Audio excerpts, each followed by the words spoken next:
How you doing, YouTube? Matt Massive Beer Reviews, back with a little outdoor reviews. The weather. Love the weather. Burlington. We dig these guys.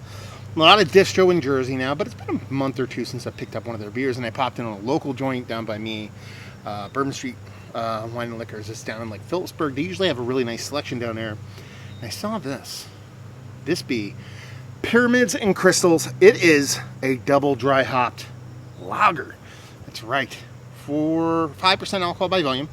This was canned just a hair over a month ago. And if this beer sucks, I will be absolutely blown away because I love what Burlington does. Their hoppy game is quite nice. They're like stuff on the perimeter, and by that I mean like, you know, that are like Belgian beers and stuff like that. I think are actually super hyper underrated. Dry hop lager, it's got to be good, man. Gots to be good. Beer wise, what does that look like? That looks like a soft little hazy pale lager, dry hop lager. 2 fingers, infinite creamy head. That's where your kind of lager vibes come from. That pour, just a soft subtle haze, like amber, wash out amber in color. Yeah, off to a good start. It's a good nose. I'm getting like honey vibes off here, like a honey malt, like a honey malted lager.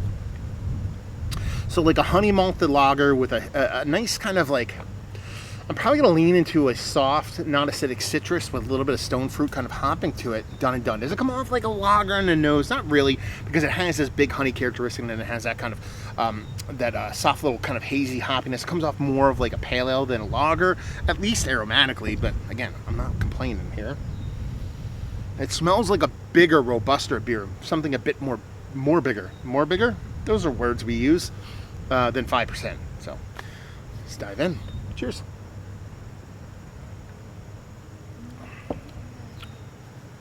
Yeah.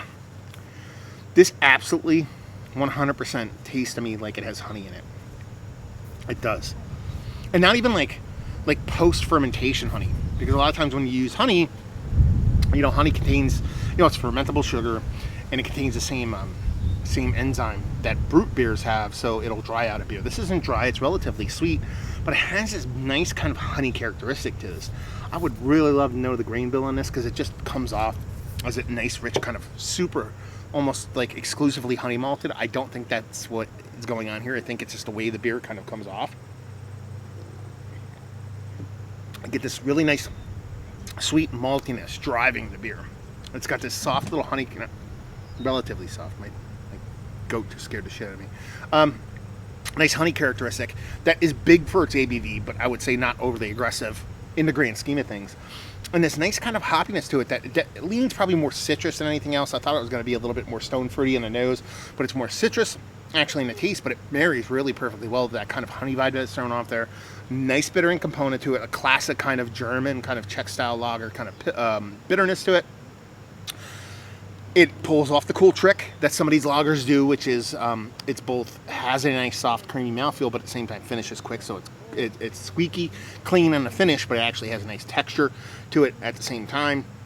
I like it. I think it's fantastic. Preconceived notion, I thought it was going to be a skosh better, you know, but we don't do preconceived notions here, so it's tasty AF.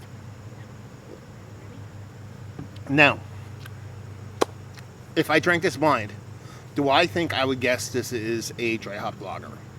No. I don't think I would.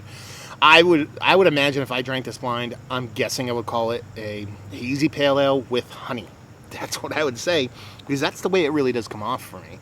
And it just comes off really tasty. I mean, if you kind of strip those kind of classifications and styles aside, which, you know, you can argue styles are important, but at the same time, tasty beer is more important. I think it's really tasty and really fun. Burps. So yeah, I'm digging it. I think it's tasty. What else do you want me to say? I keep saying it's tasty.